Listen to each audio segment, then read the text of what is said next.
asubuhi ya leo. Tuanze kwamba nakumbuka vizuri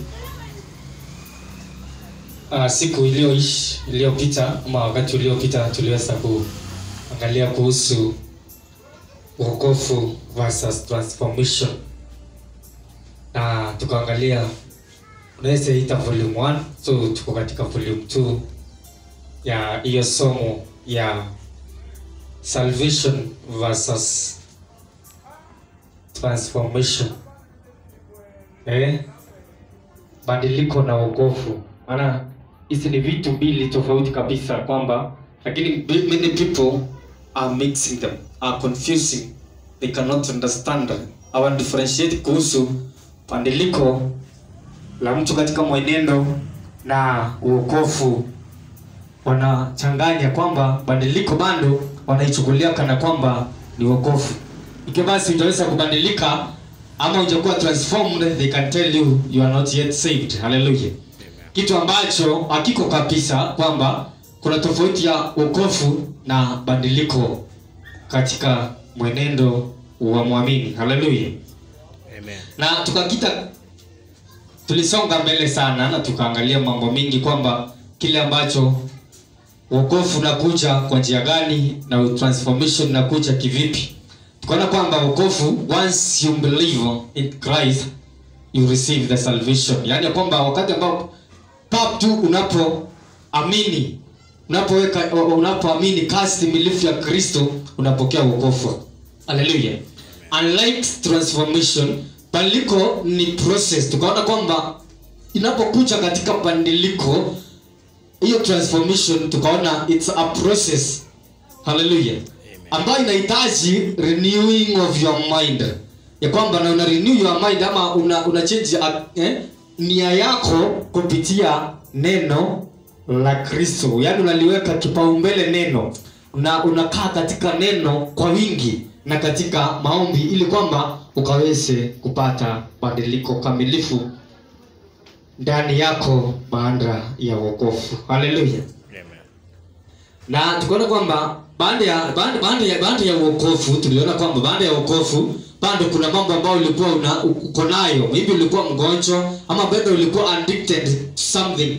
Maybe ulikuwa addicted kwa ulevi, ulikuwa addicted maybe kwa tumbako ama kwa sigara, katika uvutaji wa sigara. Tukaona kwamba hata baada ya kupokea wokovu, baada ya kuamini, baada ya kuweka, yani kupokea wokovu, yani ambayo ni kuamini Kristo, kasi milifu ya Kristo, bado tukaona kwamba haya mambo yataenda automatically. Hallelujah. You can be saved, but yet haya mambo ambayo ulikuwa before uwe saved bado utakuwa nayo. Hallelujah. Amen. I think tuliweza kuangalia kitu kama hicho. Tunaona kwamba huenda mtu alikuwa mgonjwa ama alikuwa addicted to something. Maybe alikuwa hawezi kaa bila kuvuta sigara. Hallelujah. Na ashaingia katika wokovu. Tunaona kwamba haitakuwa lazima baada ya kuokoka hivi aachane na ule ulevi. Hallelujah. Ama ile kiu, ama ile addiction iweze kutoka. Hallelujah. Amen. Hayo tunakumbuka hiyo tukisema kitu kama hicho. So tukaona ni nini ambacho ndaweza kufanya hicho ama kutoa hiyo mambo. Tukaona ni transformation, renewing of your mind. Hallelujah. Amen. Basi tutaendelea. Ya mwisho tulisema kwamba hapo, maana watu hawajaelewa hii kitu, hapo ndio shetani anachukua fursa ya kuweza kuangusha wengi. Hallelujah. Nakumbuka tukisema hivyo kwamba sasa hapo ndio wakati sasa shetani anachukua fursa moyo kabisa, fursa nzuri kabisa kuweza kukuangusha ama kuangusha wale wengi ambao ni wapofu, maana hawajaelewa tofauti hiki. Ya kwamba maana anajua kwamba kile ambacho anaweza kukashifu nayo ama kukustaki nayo wewe katika dhamira yako, unaona kwamba unaanza kundoubt your salvation, unaanza kundoubt wokovu wako, maana kuna kitu ambacho haujaweza kuacha katika mwenendo. Hallelujah. Wewe sasa ushaokoka, lakini maybe kuna kitu ambacho kinakusumbua. Wenda maybe ni ulevi, bado uko ndani ya ulevi, ama unakunywa unasikia ile kiu. Sasa shetani hapo ndiye atakuja anakukamatia. Hallelujah. Anakuambia bado wewe haujaokoka. Tunaona hapo ndio shetani anaangusha wengi, anawakamatia mahali pale katika maisha yao ya wokovu.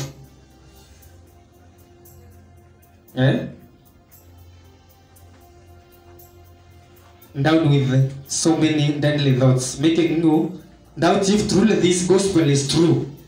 So unaanza kudoubt kama ile wokovu ni ukweli ama ile injili ni ukweli. Unaanza kuuliza kwa nini napitia mambo kama haya katika maisha, na yes nimeokoka na hakuna kitu. Lakini tukaona kwamba wokovu haifanyi chochote katika physical changes. Tuliona kwamba katika masuala ya kawaida wokovu hauchangii. Haleluya. Wokovu hauchangii katika masuala ya mwilini ama masuala ya badiliko. Yaani wokovu huwezi ukachangia hii mambo ya physical appearance ama physical changes. So tuanzie pale tukisema kwamba your life transformation depends on you finding yourself with the gospel. Your life transformation, we are continuing. Nasema tuanzie hapo tukisema kwamba your life transformation depends on you finding yourself with the gospel. Ya kwamba maisha yako ama kubadilika kwako kuna depend na wewe kunjilisha katika ama kujitisha katika injili. Hallelujah. Katika injili. Your life transformation depends on you finding yourself with the gospel. Ya kwamba maisha yako ili yabadilike, maisha ya kawaida, badiliko lako linahitaji ama lina depend jinsi na ambavyo unajikita katika fundisho, yani katika injili. Hallelujah. Unapojikita katika injili, yani unakuwa addicted na injili. Kila wakati inakuwa sasa ni tabia yako, yani ni kitu ambacho wewe ukamiss kila siku injili. Ndio unapata sasa maisha yako yameanza kubadilika. Hallelujah. If there is something ambayo ilikuwa inakusumbua, kama ulikuwa addiction na kitu fulani, ambapo wakati ambapo unajikita katika kujifunza, katika kukaa katika neno kila siku, kila mara, ikuwe kila siku wewe, hakuna siku ambayo inapita kama hujaangalia neno, hujasoma neno, hujajiangalia ndani ya Kristo jinsi ambavyo ulivyo, kile ambacho Baba amefanya kwa ajili yako, hiyo mambo inaanza kudidimia moja kwa moja. Hallelujah. So maisha yako katika kubadilika kwako kuna depend na wewe. Tumsifu Yesu. Amen. Kuna depend na wewe, akudipendi, kuna depend na wewe kujitiisha katika neno. Hallelujah. Katika unajua ninaposema ina depend na wewe, wengine wanaanza kuweka sasa ile ya dini wanavyosema kwamba waka utaoniwa salvation, wameanza kufikiri kitu kama hicho. Hapana. Naposema ina depend na wewe, na inasema ina depend na wewe kwa misingi kwamba ina depend na wewe unapojikita katika neno. Hallelujah. Na neno la kweli. Yaani ili kwamba unajijua. Kwa mfano, wakati ambapo unakaa kila wakati unasoma neno, kila wakati unasoma, ndio unajielewa zaidi, ndio unajifahamu zaidi, ndio unajua asili yako katika Kristo. Hallelujah. That's what I mean. So until you renew your mind with the gospel of truth, you can never experience life transformation. Hallelujah. Amen.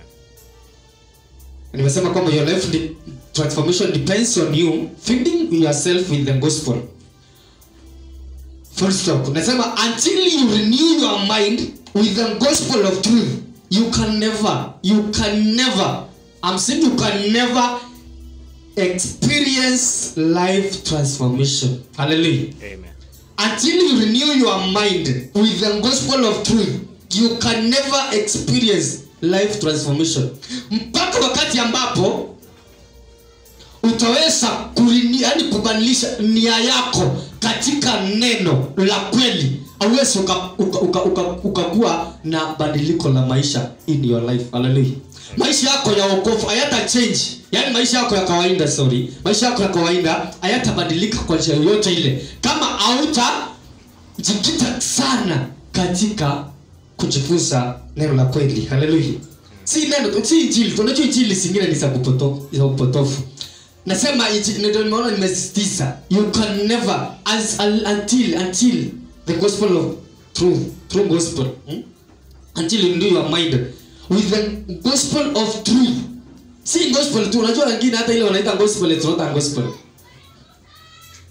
Unajua injili kama inaleta off ndani yako ambao wanaita injili, ama inaleta tofauti na kile Kristo anazungumza, ujue si injili. Haleluya.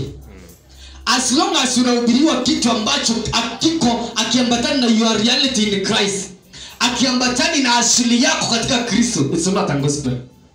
I'm here to say that. Ya kwamba kile ambacho chote ama wakati mwingine kinaleta off ndani yako. Yaani unahubiriwa injili ya kukutisha, alafu unaanza kuwa na wasiwasi na doubt katika wokovu wako. It's not gospel. Hallelujah. So hiyo Yesu kaleta bandiliko, Yesu kaleta tofauti yoyote katika ukuaji wako ama katika physical appearance yako. Hallelujah. Ni injili tu ya kweli ya kwamba inakueleza who you are in Christ. In Christ reality, you know yourself. Unajua asili yako. Unapojua asili yako katika injili ya kweli, automatically transformation starts in your life. Hallelujah. Amen. You can never reign as a believer. If you not defend yourself, or if you will not defend yourself with the true gospel, you will never reign as a believer. Yaani utatawala kama muamini. Hallelujah. Unajua watu wengine wale ambao wana sio kama nisema wanajiita ama wokovu, lakini sema tu wameokoka, maana wokovu wako nao. Watu wengi ambao ni waamini ambao wamekwisha pokea wokovu, they are not reigning like the believers. Hallelujah. They are not living like the people who has power. They are not living like the people who are in Christ. Hallelujah. Because hawajapata ukweli kuwahusu. Si kama unaelewa.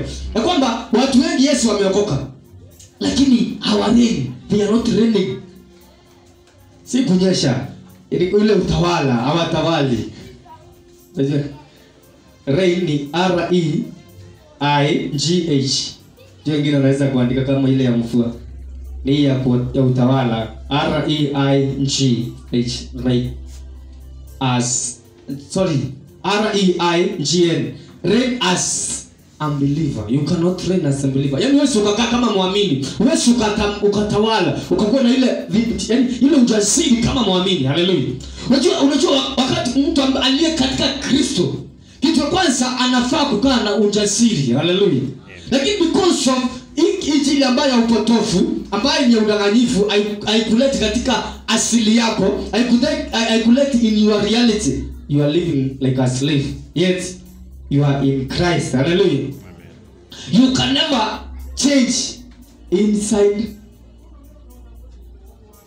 inside out.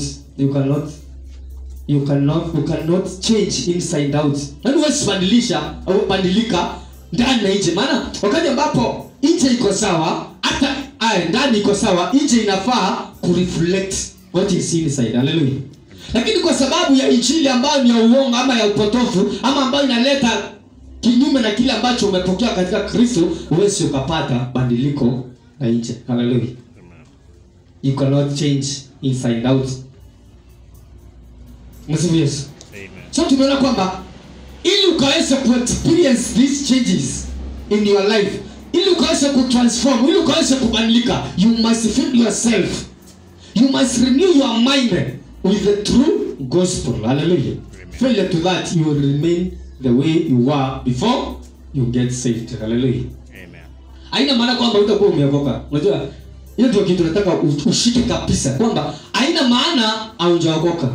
Hallelujah. Haina maana kwamba hujaokoka. Licha ya kuwa kwamba haujabadilika, haina maana kwamba wokovu hauna. Bado wokovu uko nao, lakini kile ambacho kina shida ni transformation, nia yako, your mind. So unless you renew your mind. Let's continue saying, salvation saved you from the kingdom of darkness into the kingdom of life. Salvation saved you from the kingdom of darkness into the kingdom of life. Hallelujah. Amen. Iko smanza. A very important point ya kwamba salvation saved you from the kingdom of darkness into the kingdom of life. Nataka upate vizuri ya kwamba wokovu ulikuokoa kutoka ufalme wa giza ukakuleta katika ufalme wa nini? Wa nuru, ama tuseme uzima. Nasema darkness. Darkness inasimamia hata katika ufalme wa mauti. Hallelujah. Ufalme wa upotofu, ufalme wa uangamizo. Yaani ulikuwa katika angamio, yaani wokovu kabla upokee wokovu ulikuwa katika state ya kuangamia, state ya kupotea. Hallelujah. You are in that state ya kwamba you are in the state of losing, yani ya kwamba lost, yani ulikuwa lost, yani ulikuwa, what can I put it ili uelewe, yani before upokoke ulikuwa umeshapotea, yani ulikuwa guarantee umekuwa umekufa, yani ulikuwa mautini before salvation. Hallelujah. Yani ulikuwa umekufa, maana ulikuwa una Mungu, una uzima ya. Ulikuwa mkebe, yani mkebe tupu. Mkebe, unajua mkebe sometimes unaweza ipate, lakini ukiguza hivi ile sauti inatoa tu kelele tu. So we are like that before.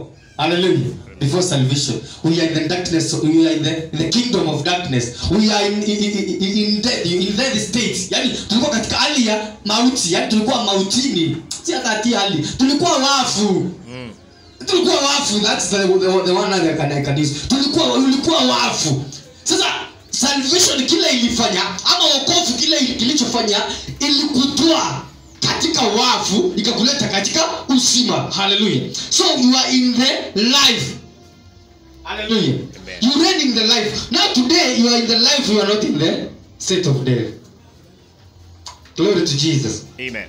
So salvation saved us, ama saved you from the kingdom of darkness into the kingdom of life. Ya kwamba ulituokoa, tulikuwa sisi katika mauti, tulikuwa wafu. Sasa wokovu kile ambacho kilifanya, ile kazi wokovu ilikuwa inafanya na kusudi la wokovu ilikuwa kwamba itutoe katika wafu itugize katika uzima. So we are reigning in the life, in eternal life. Na si hata life tu pekee, ni eternal. We are in eternity. Amen. Hallelujah. Hallelujah. Yani we are eternity life. Yani tuna reign katika ufalme wa milele, ufalme wa uzima wa milele. We cannot be lost. Hallelujah. While transformation changes you from being carnal minded into spiritual minded, view renewing of the mind. So wacha niende pole wajili ya yule ambaye anaandika, ama wale ambao wanaandika, wale ambao watakuja kusikiza baadaye.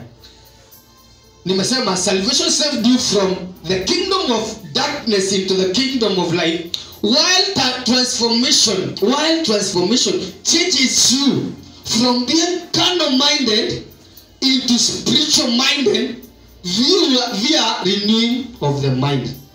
While transformation changes you from being carnal minded into spiritual minded via renewing of the mind. Hallelujah.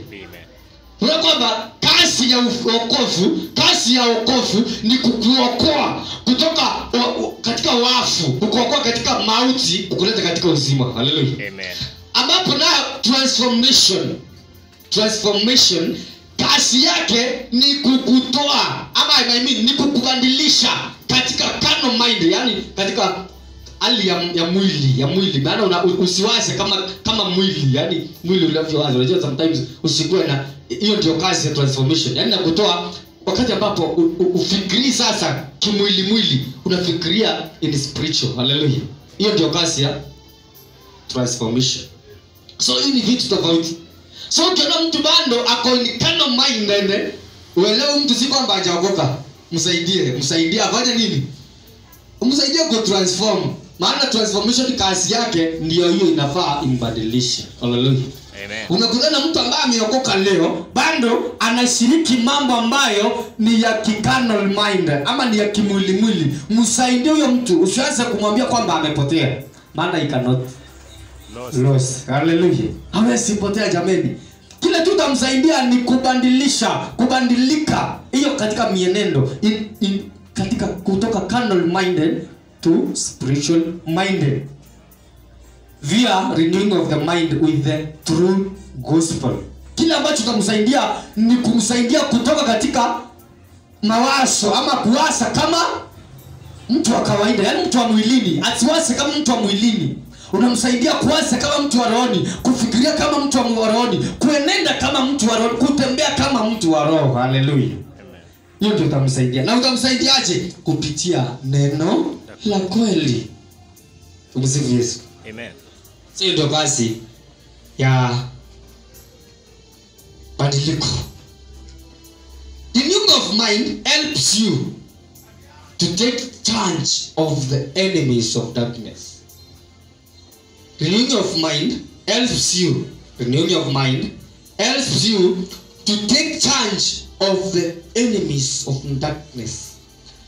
Helps you to take charge of the enemies of darkness.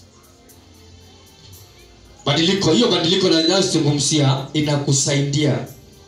Yaani unabadilisha nia yako, mind is nia. Unabadilisha nia yako inakusaidia kupigana na giza na upotofu. Maana kwa mfano kama nia yako iko sawa, wakati mwingine hakuna mtu anaweza kwanza kukuambia vitu ambazo hazikuhusu. Haleluya. So inakusaidia kuishi wewe vizuri, yani kuishi kama mwana, kuishi kama mtu ambaye anajielewa. Haleluya. Renewing of mind inakusaidia wewe kuwa mtu ambaye anajielewa. Unapo renew your mind, unapobadilisha nia yako katika neno la kweli, inakusaidia kuishi vizuri. Haleluya. Kuishi katika hali isiyo ya utumwa, hali ya uhuru. Haleluya. Unakuwa mtu huru ndani ya Kristo unapobadilisha nia yako. Lakini ukikutana na mtu ambaye anabadilisha nia yako, ndio sababu atakuwa swayed away with any kind of teaching, any kind, akaina yote ya elimu itamfagia. Haleluya. Amen. Lakini wakati ambapo mtu amebadilisha nia yake kupitia neno la kweli, huyo mtu atakuwa imara, atajisimamia kabisa wakati wote. Elimu yote itakayokuja kinyume na your reality utakataa. Haleluya. Utasimama imara kwamba unajielewa. Tumsifu Yesu. Amen. Kama unajua shinda hapo mbeleni, shinda unajua ilikuwa nini? Si kwamba hatakuwa tumeogopa. Shinda ilikuwa nia. Wala nia yetu haikuwa imara kwamba we can stand on ourselves, yeah? Si kama unaelewa. Unajua by then hatungeweza kusimama kama sisi. Oh yeah. Basi wewe walitudanganya jamani. Wakakuja wakafanya hata tukakashifu vitu zingine za msaada zaidi katika maisha yetu ya kawaida. Wakatufanya jamani, because our mind and the problem. Now, not just a problem, a big problem. Haikuwa na shinda tu kawaida, ni shinda kubwa zaidi. Nia zetu zilikuwa na shinda bana. Zilikuwa yani zimefungwa, zilikuwa zimenazwa. Na nakumbuka wakati mwingine mchungaji alitufundisha kuhusu kifungo cha akili.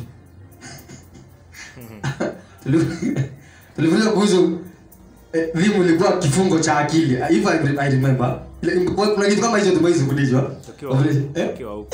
Tukiwa lakini tunaangalia kifungo cha akili lakini hatukufunguliwa. Sio kama unaelewa. Tulifundishwa kuhusu kifungo cha akili lakini hatukufunguka akili. Ni kweli hapo siku. Kweli. Mpaka wakati ambao tulikuja tukafunguliwa akili. Unajua kufunguka akili. Maana sitaenda huko sana kama unakumbuka utarimember vile iliwekwa, lakini tulikuwa katika bando kifungo. Hata kama umewekwa na mtu anakufundisha ama unakuta mtu sahihi anaweza simama anafundisha kuhusu uhuru ndani ya Kristo lakini mtumwa. Yaani anafundisha uhuru kwa njia ambayo bando wako katika utumwa lakini anaona kama ni uhuru. Ni the same case watu wanakashifu mafarisayo, yeah they are Pharisees. Ambili Pharisees kwa hivyo unajua sisi hata ni yaani sisi kisasi hiki niruhusu nitumie kisasi hiki chetu, maana ninaposema kisasi haina maana wewe uko ndani. It's just a state of time. Unaona? Maana sasa sitatema wao ama nini, nitasema kizazi chetu kiko na shida zaidi kuliko kile cha Mafarisayo. Haleluya. Tutakuja kuangalia siku moja wakati ambapo anza kuangalia mambo mengine. Lakini sasa unakuta mtu anakashifu Farisayo. Anasema Mfarisayo anakaa hivi, kumbe yeye hata ndio zaidi ya Farisayo. Imagine anapeana sifa za Mfarisayo na anasema today we are looking about characteristics of Pharisees. Lakini ukimwadilia yeye ndiye hata zaidi ya ule Mfarisayo. Hallelujah. Yes. Nakuja kugundua kwamba najaribu kupata kitu. Farisayo wewe simjua mpaka kweli imeonekane. Yaani Farisayo mali kuna ukweli ndio utamjua Farisayo. Lakini kama uhubiri ukweli si rahisi kumtambua Farisayo. Bas. Hao walikuwa waongo, kumbe wako tofauti kabisa. Kumbe kile kinafanya tujue Farisayo ni kweli. Ya kweli ya Injili. Bila ukweli you cannot differentiate a Pharisee. You cannot know a Pharisee. Hallelujah. Maana hata kama hujui kweli bado unaweza ukasema huyu ni Farisayo, kumbe kwa sababu wewe mwenyewe hujui kweli pia wewe ni Farisayo. Yeah. Ukweli ukikuja tutakujua kama utakubali kweli ama utapinga kweli. Na hata wale Mafarisayo wa kitambo walikuja wakajulikana wakati ambapo Kristo amekuja na kweli. Hallelujah. Amen. Before wako wanajulikana. Maana mfano kama hujui kweli hata akisimama, unajua Farisayo anasimamia si kwamba ni kwa jina, anasimamia kwa kile ambacho anapinga kweli. Anapopinga kweli huyo ana qualify kwa a Pharisee. Unajua wanafikiria Pharisee hata kama tuseme ilikuwa inatumika kama munchi ama tribe ama whichever, lakini haina maana kabisa kwamba, lakini wakati ambapo unasimama na kupinga kweli una qualify kuingia katika kiatu cha a Pharisee. Hallelujah. Kupinga kweli na kutetea kila ambacho wewe umeshika. Na kutetea kila ambacho wewe unaona kinakusaidia, kina defend on your side ama kinachangia upande wako ama kile unajua. Yaani unasimamia tu kile unajua, unasema mimi ni kile ambacho najua. Mtu hawezi kubadilisha. Mimi najua niko na roho. Roho ndiye mwalimu wangu, ndiye anayenifundisha. Anakufundisha roho gani? Unakuwa Farisayo. Maana kama unafundisha kile ambacho akipatikani kwa roho, alafu unasema wewe ni roho anakufundisha, wewe uko umechanganyikiwa jamani.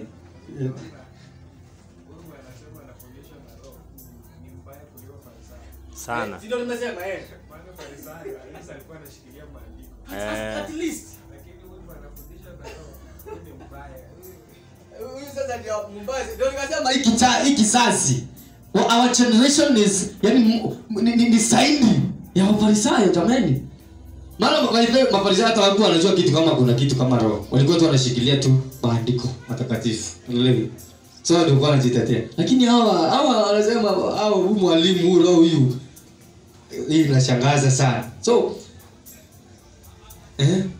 that's why nimesema kwamba unaweza fundisha kitu ya kwamba uko ndani bado. Maana hauna revelation ambayo ya kutosha. Una ufunuo kabisa wa kutosha. Unaweza kashifu kile kiti na bado unatumia kile kiti. Unaona hata ni kama umechanganyikiwa by the way. Yaani mfano you are against technology yet you are using that technology. Are you not mad? Now you are against technology in some part, yani part kidogo, lakini part nyingine bado inakusaidia ama unaitumia. Yes.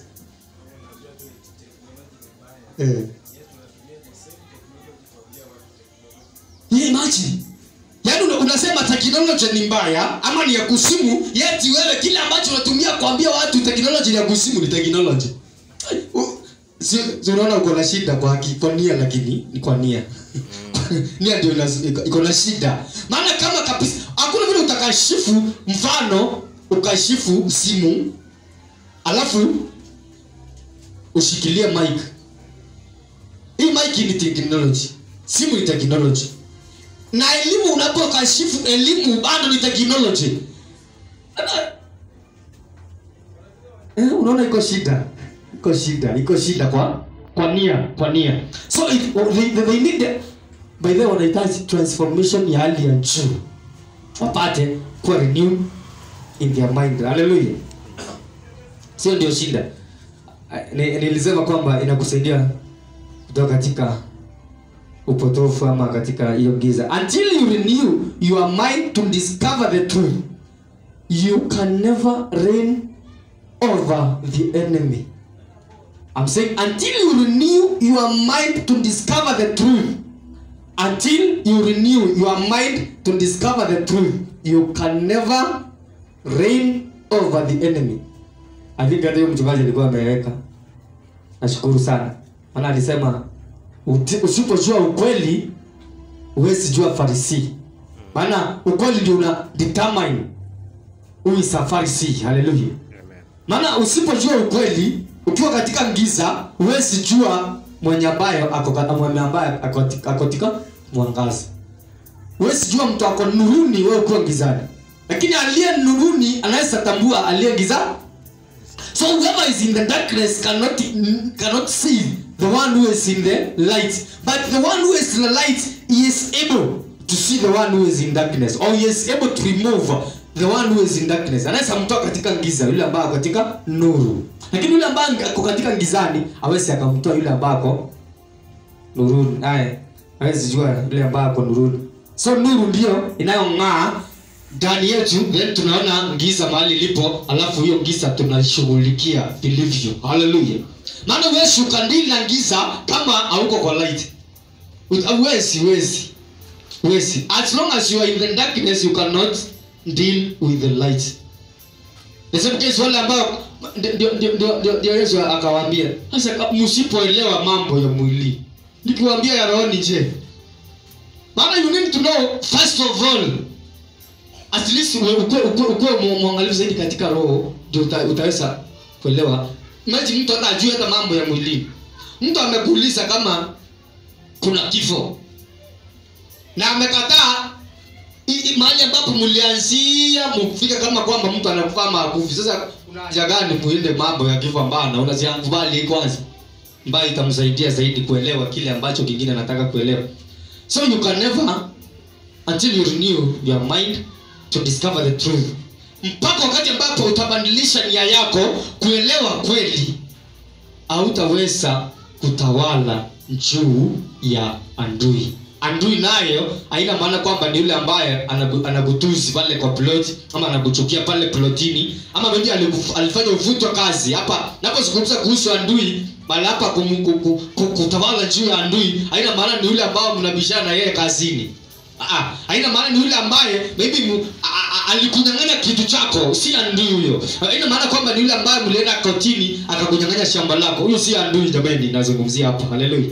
I'm speaking about, I'm referring to the enemy ambaye anakuconfuse na injili ambayo ni upotofu. Nazungumza adui kwa msingi ya injili. Hallelujah. Kwa msingi ya mafundisho. Ndio Paulo hata ameinsist kitu kama hichi. Anasema na watu wafanye nini? Walaaniwe. Huku kulaaniwa haina maana kwamba ulaani kabisa katika njia ambayo unaelewa. Ni kulaani kwa njia ya kumkataa. Yaani unakataa mafundisho yako, unakataa kile ambacho analeta kwako. Hallelujah. So hapa adui, usichukulie adui kwa hiyo njia. Ni adui katika kwa misingi kwamba anakutoa katika asili yako. Hallelujah. Amen. Let's say forget about healing, change, transformation, wisdom, knowledge, authority if you refuse to renew your mind with the gospel. Yani sawa yote. Forget about healing, change, wisdom, knowledge and etc. if you refuse to renew your mind with the true gospel. Ya kwamba haya mambo mengine yote sawa, hata ufahamu hiyo yote kama maana ufahamu unatokana na wewe kujikita katika injili ya kweli. So unapokataa to renew your mind through the gospel, my friend, it's out. Forget about those things. Forget kabisa. Yaani hautakuja kuyapata hayo mambo. Hallelujah. Hautakuja kuyapokea. Unajua hata uponyaji wenyewe unahitaji akili yako, nia yako ikuwe sawa. Unaelewa hivyo? By that uponyaji, that's what you mentioned there, ili ukapone kabisa na uchukue, inahitaji nia yako ikuwe sawa. Fail to that, itakuwa ngumu wewe kupokea. Hallelujah. If you refuse, forget about it. It is coming to the knowledge of the truth that awakes you to your rightful position in Christ. It is coming to the knowledge, yani inafikia kwamba ni katika maarifa of the truth. It is coming to the knowledge of the truth that awaits you to your rightful possession in Christ. Inakuja kwamba inafikia maarifa kwamba ile ambayo ni ukweli unakuamusha ama unakuweka katika possession sawa ndani ya Kristo. Hallelujah. Amen. Mtu pekee ndiye knowledge ndio katika kweli ya neno, katika kweli in Christ ndio inaweza kukuweka in a rightful position in Christ. Ndio inaweza kukuweka. Usemea.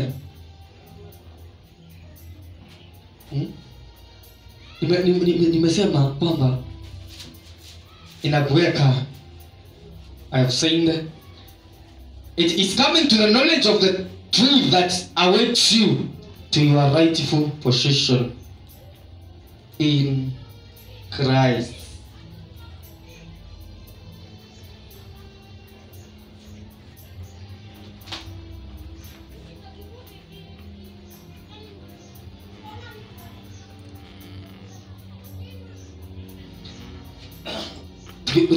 Tusome kwa haraka. Warumi 12:1-2. Nasema hivi: basi ndugu zangu, na wasihi kwa huruma zake Mungu, itoeni miili yenu iwe dhabihu iliyo hai, takatifu, ya kumpendeza Mungu, ndio ibada yenu yenye maana. Wala msifuatishe namna ya dunia hii. Hapo sasa ndio point iko ambayo unataka kusoma. Lakini nimesema aje niambatanishe na hiyo ya verse 1. Wala msifuatishe namna ya dunia hii, bali mungeuzwe kwa kufanywa upya nia zenu, mpate kujua hakika mapenzi ya Mungu yaliyo mema, ya kumpendeza na ukamilifu. Haleluya. Amen. Ni kwamba kile ambacho Paulo anawasii ama anatusidi kwamba tungeuzwe, tena tusifuatishe. Kufuatisha huku namna ya dunia haina maana eti ya kwamba ufuatishe namna ya dunia eti usisome, eti usishikane na tiba hizi manini za afya, eti usipate afya yako ya kawaida hapa, eti ukunywe dawa, usiende hospitalini, usikuwe na bima ya afya, usikuwe sio na elimu. My friend, hata kama utataka kuona a doctorate, haina shida na wokovu wako. You can even own a doctorate, yet you still in serving. Yaani unaendelea tu kumtumikia Mungu hata ukiwa na degree zako na masters na doctorate. By that ukiwa professor. Hiyo is kwanza, by that is very advisable kwamba hata kama utafikia mahali pale ukue unatumika. Hallelujah. Imagine tunasema professor fulani ndiye anakuja kutuhubiria. Unaona hiyo inaingia at least. Hata kama ni title zote. Haina maana tunafuatisha mfano hatufuatishi namna ya dunia. Kwa hiyo ndio baadhi yetu tulijagayo la tukaambia eti au kwanza mtu akitetemeka kwa mic anaguruma, mic inatetemeka, sasa unajua wow tumeisha. Yaani mtu alafu anadhalilisha hata degree yako, my friend. Hiyo muda wote umesacrifice. Hiyo pesa yote umesacrifice. Imagine unakuta mtu ako na degree anadhalilisha, hadi unaona hiyo degree ni ovyo kabisa. Hadi unaweza dai msaada. Yaani mtu ambaye anafikiria anafanya kuwa mjinga. Haki. Hapo kuwa mjinga, hata mwenye alikwenda shule hadi anamshinda. By the si fair tu wale ambao mlitufanyia hivyo, mlitukosea tu. Lakini yaani tusabu yote kama mafi vile Paulo anazungumza. Yaani uchukue in vain. Tukiangalia injili ambayo imehubiriwa kwa watu wa serikali wakati wa wanafunzi. Tunaona Nikodemo alikuwa kwa serikali pia. Na alikuwa kwa serikali na akawa ni mkuu. Alikuwa mtu ambaye na cheo kikubwa sana katika serikali. Na akawa mwalimu, maana kuwa mwalimu wa Torati kwa jambo rahisi. Ni mtu mkubwa sana. Lakini tunaona alikuwa pande ya huko, lakini alitamani kupata neno la kweli, alitamani wokovu. Na alipokuja kwa habari za wokovu, Yesu hakumwambia kwamba wacha kazi unazofanya. Yesu alimuelekeza kuhusu wokovu. Tunamwangalia yule Ethiopian eunuch ambaye ni mkuu. Yule Ethiopian eunuch ni mtu mkubwa sana kwa serikali. Anasoma Biblia. na akasaidiwa na Filipu na akaokoka. Na akaokoka na akatamani kubatizwa na akawekwa kwa maji na akabatizwa. So tunaona kwamba Filipu hakumwambia kwamba ukitaka wokovu lazima uache kazi za serikali. Hakumwambia. Yeye alimuelekeza kwa Kristo, maana hiyo si kazi ya Kristo kuacha unachofanya hicho. Kazi ya Kristo ni upokee uzima ndani yako. Amen. Yeah. Ndio sasa. Na kuna wengi pia, kuna wengine wengi sana walikuwa kwa serikali na waliokoka pia. Mfano. Yeah. Mtu kama anapewa kazi ya KRA ya ushuru, amepewa na nani? Ni mtu hajasoma? Amesoma. Huyo ni mtu msomi, mtu ambaye hata uangalie wale ambao leo hii hapa wanasimamia KRA, Kenya Revenue Authority, ambao wanadeal na mambo ya ushuru kwa Kenya. They are very learned people. Akina Sakayo. So Sakayo, kwa nini mazungumzo hiyo nikileta kwamba Sakayo Yesu mwenyewe akapatana yeye, akaenda kwake akukashifu kazi yake, akukashifu karia yake. Na Sakayo hakusema kwamba, alisema tu kwamba nitarudisha niliowaipia, lakini hakusema kwamba nimeachana na kazi. Exactly. Hakuna hata si Yesu arudisha. Hata Yesu hakumwambia bali arudishe. Exactly. Tunaona Yusufu pia ambaye ni picha ya Kristo kule hapa duniani kwa Kana, yani huko nyuma kwa Misri. Alikuwa anatumiwa na Mungu, yani alikuwa ni picha ya Kristo kabisa. Tunaona hata Farao anasema kwamba tupate wapi mtu kama huyu. Maana yake hiyo ni kama isa prophecy, maana huyo alikuwa Farao mzuri, si Farao wa pili. Farao wa pili ndiye alikuwa mjui na kaleta mafuruku kule. Lakini Farao wa kwanza yule alitambua Yusufu na akampa cheo. Maana yake alikubaliana na Yusufu. Alikubaliana na kilichokuwa ndani ya Yusufu. Na akampatia prime minister. Prime minister ni kazi kubwa sana wakati ule, maana alikuwa next kwa ni kama kwa president. Maana hata yeye alikuwa msomi. Yeah. Maana huwezi bewa kazi kama hiyo kama hujui kitu. So hakuna mahali ambapo Mungu kamtokea Yusufu kamwambia wacha hii kazi. Na pia Danieli pia tunaona kwamba Danieli akina Shadraka, Meshaki na Abednego wamekuwa kwa government, na Danieli alikuwa kwa government zote mbili, za Nebukadnezar na mtoto wa Nebukadnezar. Na alifanya the best.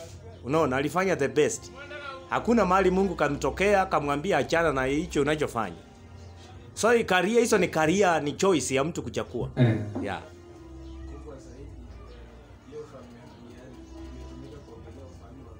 Yeah. Kurepresent, yeah.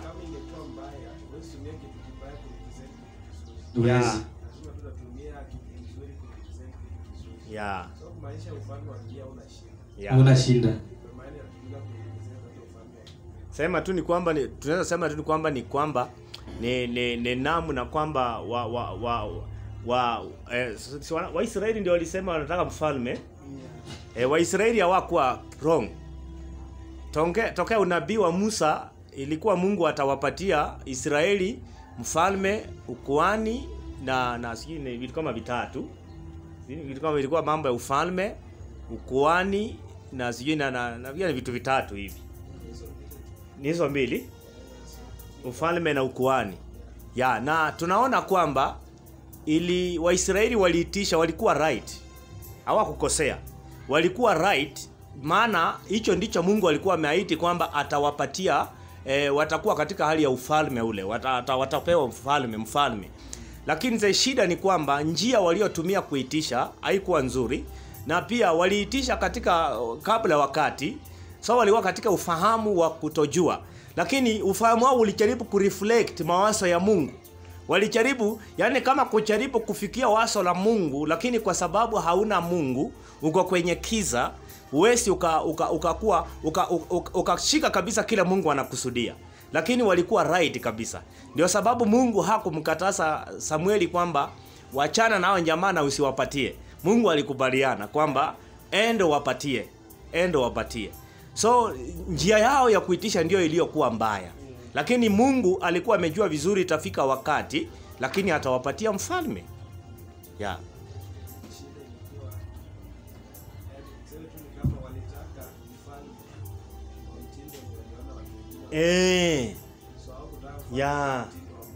So hawakungojea, tunaweza sema tu hawakungojea wakati wa Mungu. Ni kama kuona mtu anafanya kitu alafu unakuwa na tamaa ya kwa sababu ya kile umeona nje. Unasukumwa na tamaa ya ndani. Alafu unaitisha kwa namna ya tamaa kwa sababu ya mwingine umeona kwa mwingine. Lakini wangetulia wakati ufike. Watu wanasema like they are neighboring. Vile walitisha kwa namna wameona kama mataifa mengine. Hivyo ndivyo walikuwa. Hata ukisoma hiyo Samuel ile 8. So walifuata mtindo wa mataifa. Wanasema kama wale wengine. Si kama wao, hawataka kama wao, yani wanataka mtindo wa kuiga kwa wengine. Ukaanza hiyo ndio ilileta shida, lakini haikuwa na shinda.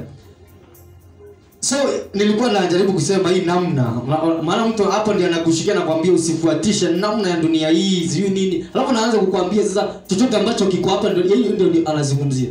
Anaposema namna ya dunia hii, hapo tumesoma, amesema na msifuatishe, muweze kugeuzwa nia zenu. Manake namna ya dunia hii ni katika ufahamu wa mtu. Katika ufahamu wa mtu. Yaani katika ufahamu wako usikae kama wa dunia. Yaani ukae tu yani kiolela. Unajua? Yaani usifikiri kama mtu wa mwilini. Usikae kama tu carnal mind. Yaani mtu ambaye anakaa tu kimwili tu yani ajifahamu ajielewi. Hiyo ndio anamaanisha. Kuwa wewe ni msomi, kuwa wewe unaenda hospitali na nini haina maana unafikiri kama dunia. Haina maana ni kama tuseme Paulo Wakorintho wa kwanza 3.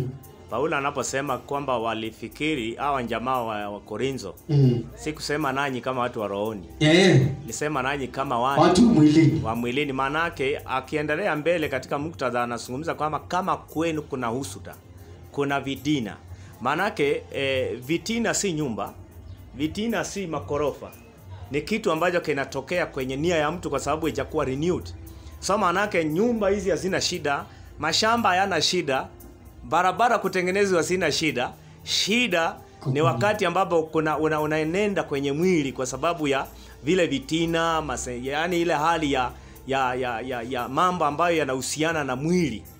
So hivyo nia ni resort. Maana si tunda la rohoni. Si tunda la roho. Lakini anaanza kujifuna kwa sababu amesoma. Soma haina shida. In fact watu wengine ni very humble. Kabisa. Wamesoma kila kitu, wanajua kila kitu kwa masomo. Sasa shida inatokea pale penye mtu anaanza kujifuna. Ama penye ule mtu mwenye hajasoma anaanza kuona yule mwenye amesoma wewe.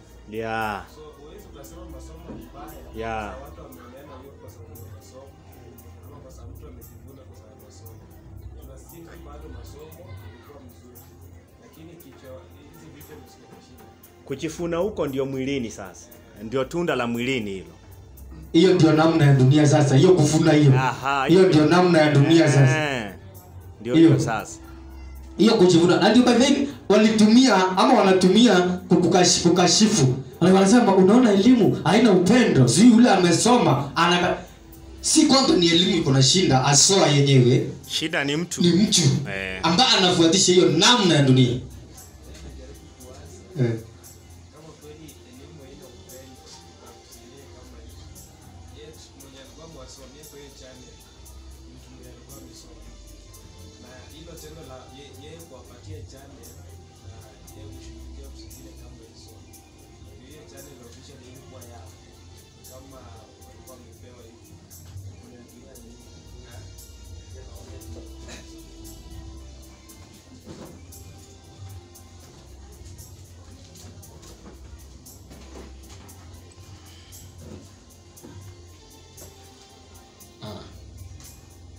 Nilikuwa nasema yani ile channel waliokuwa wanaitumia na hapo mwanzo walifanya kupewa hivyo kwa yao. Of which yule mwenye aliwapea ni msomi. Hilo tendo la kuwapea ni upendo. Kwa hiyo uwezo ukasema elimu haina upendo. Yet mtu mwenye alisoma alikuja akawasaidia ukafika hapo penye mko. Alafu hiyo serikali ambayo mnaishutumu haijachukua hatua ya haraka ya kuondoa. Bado imewaacha. Na hiyo serikali ilikuwa imejengwa na elimu. Imejengwa na masomo yenyewe. Alafu unadhubutu kusema elimu haina upendo. yet hao watu hawajachukua hatua yote mbovu kwenu. Bado wanaovumilia. Yani bado tu mko na mnatumia mitambo yao. Mnawakashifu direct. Wakashifu tu wao, yet hawachukui ni action. Hapo tukianza kuwei tunasema serikali iko better kuliko wewe. Maana wewe ndio una upendo. Natumia vitu vyao kuchafua wengine jina yao. Na kuwachafulia jina na wao pia. Kama kweli uko na upendo, enda chukua vitu zako mwenyewe. Enda kawachafulia uko jina, utajua kweli utaka kujihusisha na hao watu. Na labda tunaweza ubaya wao, lakini kutumia vitu vyao alafu unawakashifu wao. Na wanakuvumilia. Na wewe ambao unasema uko na upendo, hao ambao unasema uko na upendo, unadhihirishaje upendo wako? Wana benefit na nini na upendo wako? Maana mfano unapotumia kama media, unapotumia hizo mitambo zao, hiyo ni upendo, maana wamekupa. Wewe umewafaidisha na nini na upendo wako? Hiyo ndio swali. Maana unasema wao hawana upendo juu elimu imeleta faraga, imeleta vitina, imeleta differences, classes. Yaani ina divide. Sasa wewe ambao undivide, ni nini ambao tunaona ambao unatusaidia nayo ili tusidivide? Sasa injili yako nayo ambao umetuletea kama injili kwanza ndio mbaya, maana imedivide kuliko hata ile ya serikali ya elimu. Maana by the way divide and it can divide kwa manyumba, it can divide hadi kwa familia. Lakini ya elimu haijadivide kwa familia. Ndio unakuta ili uelewe elimu ile shinda, unakuta mtu ambaye amesoma wameoana ama ameoa na akaoleka na mtu ambaye hajasoma. Yeye tunasema elimu inaleta haina upendo, inaleta differences, haina differences. So ni nia. Najua tu akitusikia sema tumepangawa, lakini you are the one ambao umepangawa, we are not the one. Because sisi tuko na tunakupa by the reality. Sasa unaona tunatumia mifano yote na tunachagua kwa kina kukueleza wewe ulikuwa na makosa ama uko na makosa ambaye unatumia. Salvation comes by faith in Christ without your works. Salvation comes by faith in Christ, sorry. Salvation comes by faith in Christ without your works. But transformation comes by working on yourself. That is putting on the knowledge of Christ daily. So hiyo inakaa kama refu kidogo, twende. Salvation comes by faith in Christ without your works. By the way, wokovu unakuja kwa imani katika Kristo bila chochote ya wewe kuchangia. Bila yaani kwa mchango wote wa aina yoyote. Yaani wewe hujachangia chochote, uliokolewa tu bure bilashi kwa imani. Haleluya. Yaani wokovu unakuja kwa imani kwa Kristo bila wewe kuchangia, bila matendo yako. That's why nimesema salvation comes by faith in Christ without your works. But transformation. Sasa elewa hapo mahali ambapo matendo yanaingilia. Wale ambao mnainua matendo, msiinue matendo kwa ajili ya wokovu, ama kwa namna kwamba inachangia katika wokovu, ama kwa namna kwamba ina defend wokovu. No. Maana kama hukupokea wokovu kwa hiyo matendo, itakuaje huo wokovu utalindwa na hiyo matendo? So you are abnormal jamani. Yaani wewe unataka ulipokea wokovu bila matendo, lakini leo hii baada ya kupokea unataka kuleta sasa matendo in defend ama ilinde ule wokovu. Ni kama mfano umepewa kasi, mtu amekutafutia kasi kwa upendo. Halafu wewe umeingia kasi na mshahara mzuri. Halafu umefika hapo unataka kulinda hiyo kasi kwa kutumia uchawi. Ni vitu viwili tofauti. Unaanza kuleta tu vituko zako tu. Na alikupea tu kwa upendo kabisa, akakuaminia ile position ya kuwa supervisor. Hapo sasa unaanza kutafuta mauchawi ili uishi pale. Unaishi pale na sio ulijileta pale. Hizo zingine jamani, watu waache mchezo.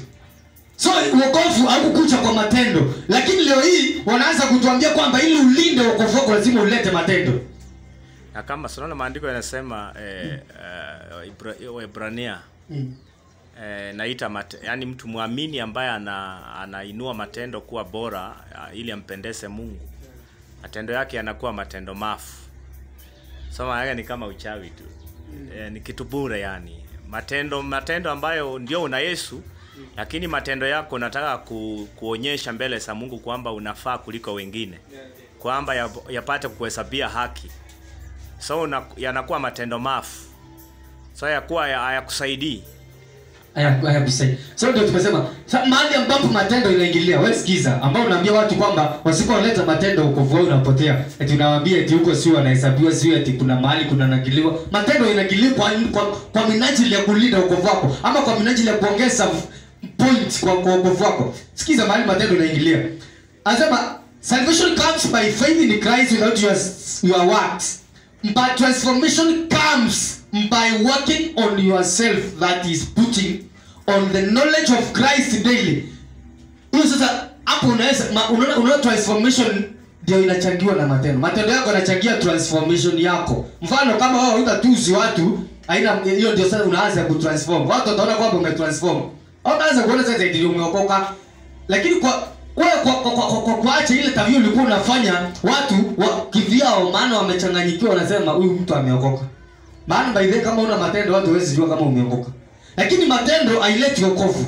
Kile kinaleta transformation ndio inachangiwa ama ndio inavidi. Hilo na inaletwa but transformation comes by you working on yourself, that is putting on the knowledge of Christ daily. Sasa ni bindi yako. Si kama umenielewa. Nasema kubadilika ama badiliko ni bindi yako. Haleluya. Si ya roho. Si roho atakuja kufanya hizo. Ni wewe utajikita katika neno. Baada ya kujikita katika neno, sasa hapo ndio utaanza ku experience changes in your life. Kwa fupi ni kwamba uwe mwanafunzi. Uwe mwanafunzi. Mwaminifu kabisa ambaye umejitolea. So hiyo ndio mahali ambapo yani transformation by then ni wewe. Ni juhudi zako. Unaona kutransform, kubadilika ni wewe juhudi zako. Ya kwamba unakuta mtu hataki hata kukuja kwa ibada. Alafu na expect apate transformation itoke wapi? Changes zitoke wapi? Badiliko linatoka wapi? Haitatoka. Anasema roho ni mwalimu wake. Sawa. Ndili. Your transformation does not comes by faith. Your transformation does not comes by faith. Nisikize vizuri. Badiliko lako la kawaida, physical changes haikuji kwa imani. Haikuji kwa imani. Unisikize vizuri. Physical changes haikuji kwa imani. Watu wanashinda sasa huyu anamaanisha nini? Na maanisha hivi, hautaaminia kwa kubadilika kwako katika masuala ya carnal mind. Si imani, si imani. Nasema it comes by you putting off the old man. Yani inakuja kwa wewe kutoa mtu wa kitambo, putting off the old man by putting on the new man via renewing of your mind. Hivyo ndio inakuja, si kwa imani. Haikuji kwa imani, inakuja nasema transformation does not come by faith. It comes by you renewing of your by you putting off the old man by putting on the new man via renewing of your mind. Inakuja kwa wewe kutoa, yani kubadilisha ule utu wa kale. Ule utu wa kale, ile kufikiri kwa kale, ile mtindo, ile mwenendo wa kale ambao uko unajikita. Sasa unaanza kujikita, unavaa mtu mpya ambapo kuvaa huku utavaa kwa kujifunza neno la kweli kila siku. Wakolosai 3:8 hadi 10.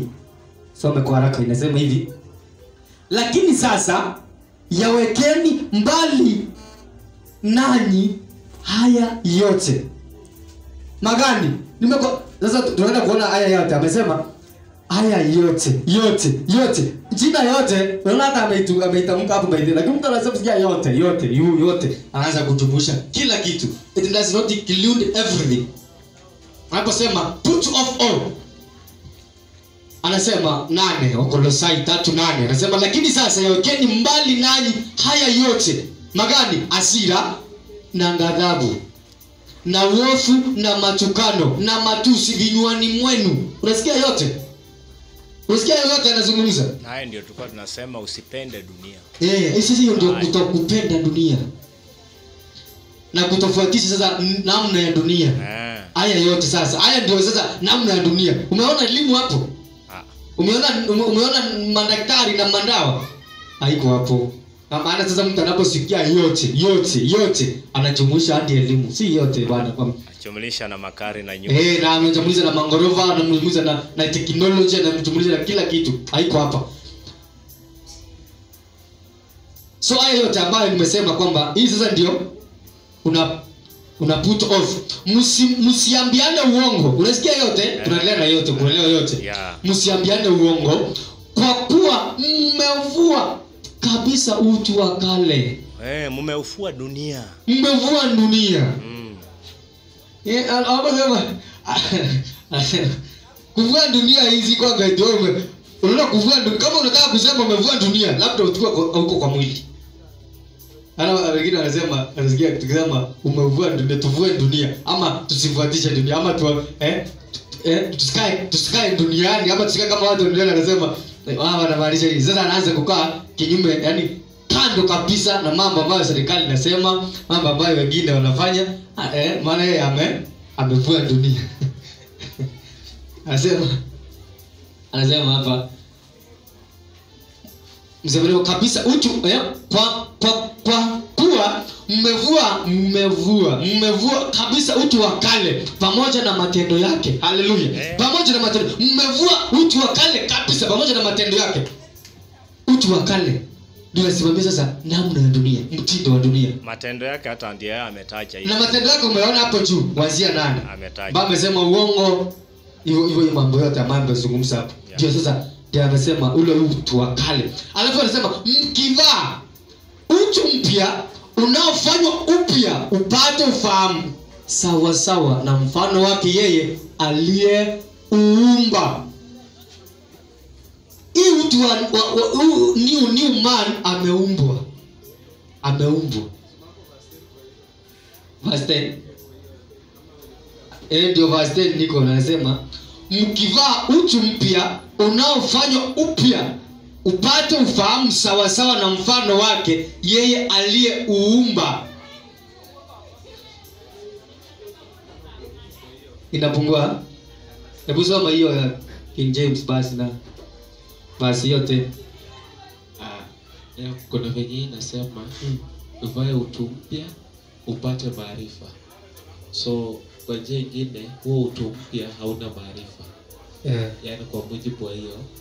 Lakini hii kizungu inasema and have put on the new man which is renewed in knowledge after the image of him that created him.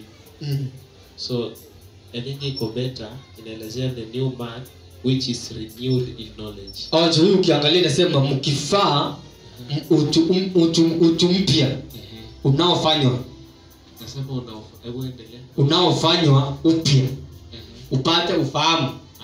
Sawa sawa upate. So ni kama hujapata. Hii ni kama hujapata. Lakini sasa inafaa kuwa ukivaa utu mpya uliofanywa upya ukapata ufahamu sawa sawa na mfano wake aliyeuumba. Maana umeumbwa. So ushapata. So kuvaa huku ndio nimekueleza ni katika renewing of your mind. Na kurenew mind huku ni katika kujikita na kujitoa katika neno la kweli. Haleluya.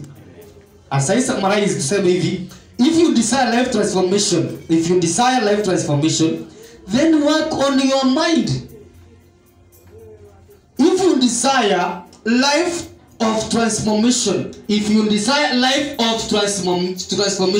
then work on your mind. Kama unahitaji badiliko katika maisha yako ya kawaida, if you need changes, any kind of change in your life ya kawaida, shughulikia nia yako. Nia yako ndio iko na shinda. Si kitu kingine. Si wokovu. Haleluya. Si wokovu. Ni nia yako. Kama unahitaji kupata yani changes yote kwa maisha yako, work on your mind. It does not come by faith. Yani any kind of change in your life does not comes by faith. On automatic. Haikuji kwa imani ama ghafla. Haikuji kwa imani ama ghafla hivi tupate umeshapata. Ni kama kusema yani ukai na kuamini kwamba mambo utakuwa kiroho. ama utapatilishwa kwenye nia ya kwamba mimi nakaa tu najua kwamba nia yangu itapatilishwa tu kiimani, yani itakuja tu automatically. Maana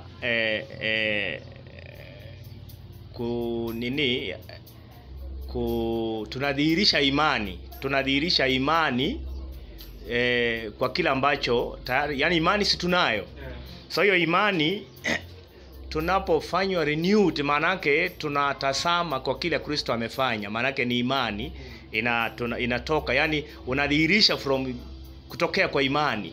Lakini ukai na kuamini kwamba mambo yatakuwa sawa pasipo wewe kuwa mwanafunzi wa kujifunza, ufundishwe, nia yako elimishwe katika hiyo kweli.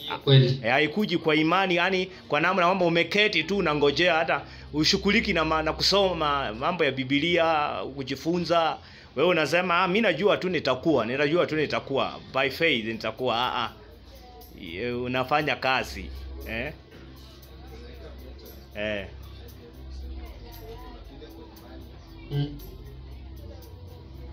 So tuseme wokovu unakuja kwa imani, whereby ukishaokoka unakuwa na imani.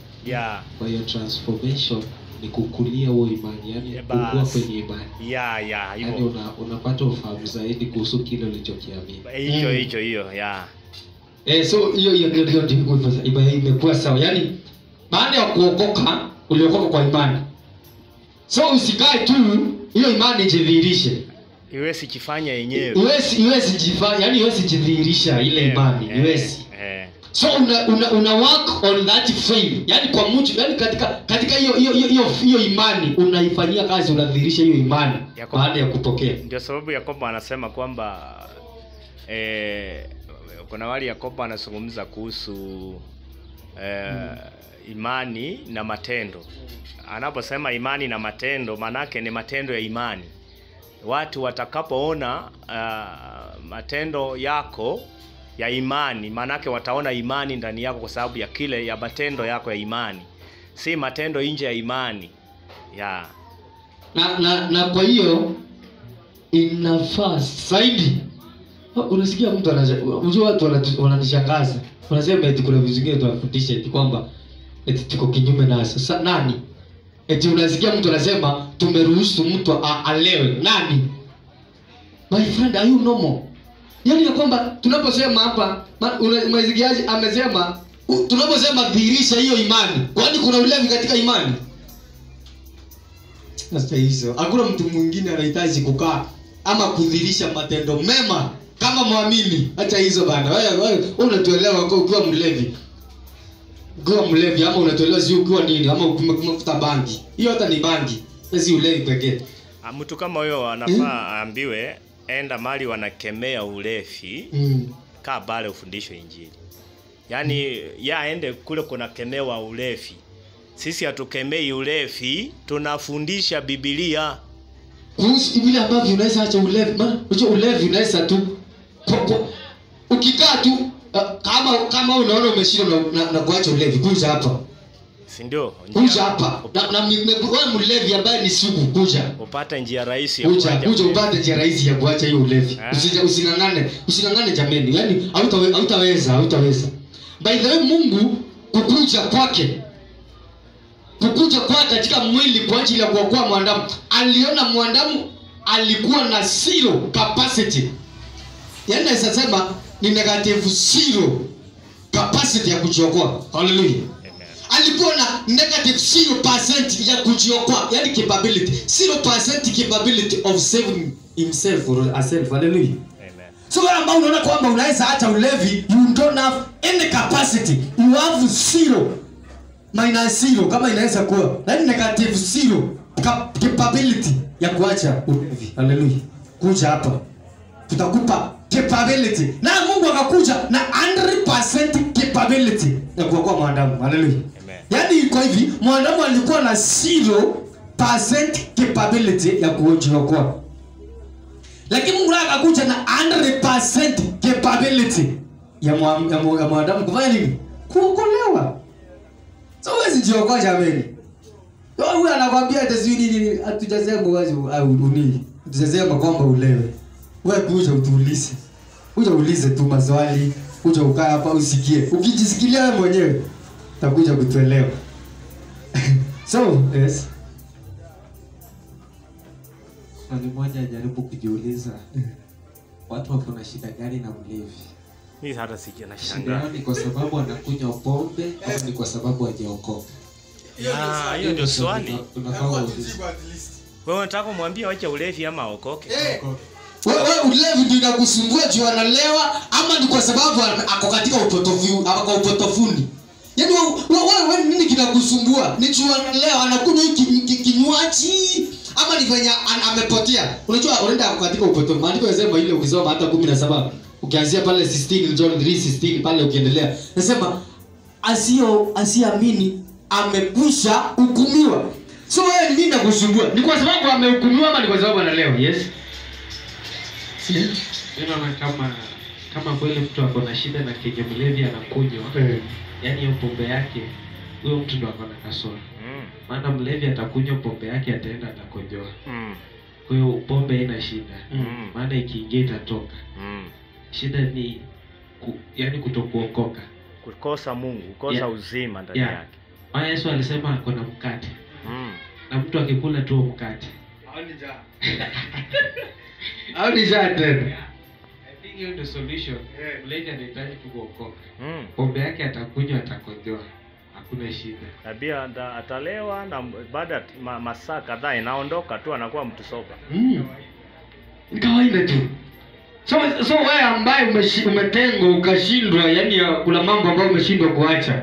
Kama na mimi naona hata Paulo akifundisha kwenye nyaraka, mtu mbaya zaidi, mtu mbaya kuliko mlevi na anayefundisha kinyume cha kweli ya Injili, huyo ni mbaya kuliko ulevi.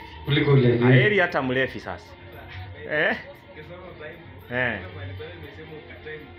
Hakuna mahali inasema mkaa. Lakini ukisoma Yohana na Paul anasema ukatae mtu mwenye anafundisha. Hata Paulo amesema akija hata wewe malaika. So sisi mwenye tunaweza kataa si mlevi, si msherati, si hao watu wanafanya mambo, si muongo, si nini. Yule ambaye tunakataa ama tunaweza kataa ni wewe ambaye unafundisha elimu ya uongo. Simple. Those are the favorite. Yaani hao ndio tunahitaji. Yaani hao ndio wapenzi wetu. Hiyo ndio kipenzi changu sasa. Kile ambacho unaona wewe ni kama nikilewa, hicho ndio kipenzi changu. Ili nikitafute kiache hiyo kulewa. Lakini wewe ambao unanidanganya ama unakuja na mafundisho ya uongo, wewe ndio adui yangu. Na Yesu alikuwa na Yesu alikuweko na waliokuwa wanakunywa divai. Yes. Hakuwaambia kwamba wajeni hii. In fact hakuna mahali Yesu aliambia watu waache mama. Haya, kuna mama kaapa kamwaka mafuta kwa Yesu ya dhamani. Yesu akumwambia na ukitoka hapa uache ukaapa.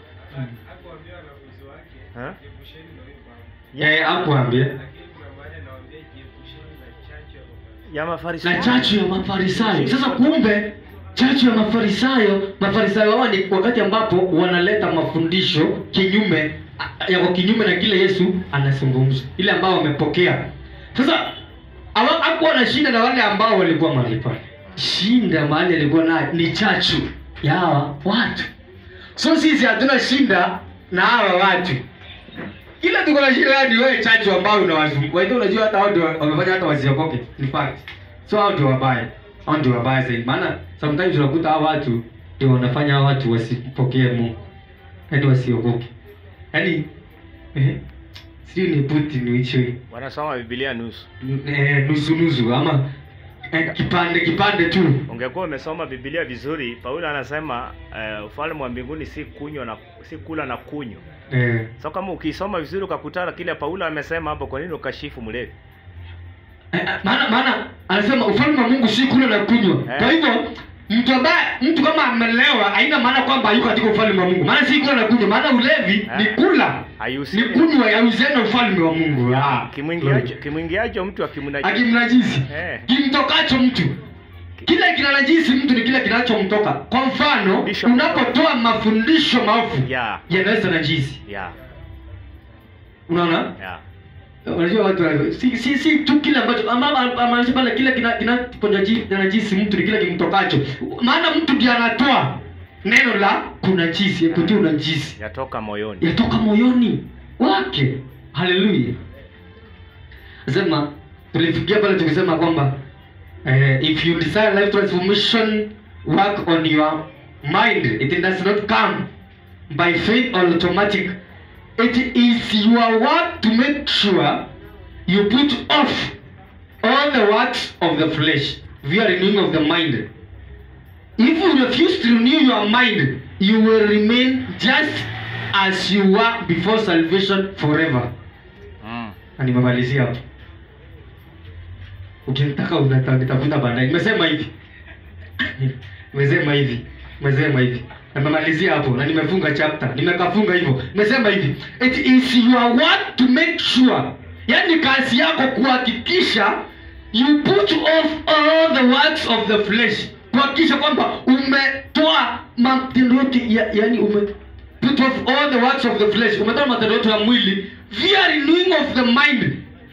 Kwa kufanya upya nia yako. Fuso. Nikasema if you refuse to renew your mind, including you bishop, including you pastor na whatever wale ambao wanajiita hiyo majina makubwa, if you refuse to renew your mind, you will remain just as you were before salvation forever. Tuamke, tusimame kwa miguu yetu. Amen. Haleluya. Nimekafunga hivyo.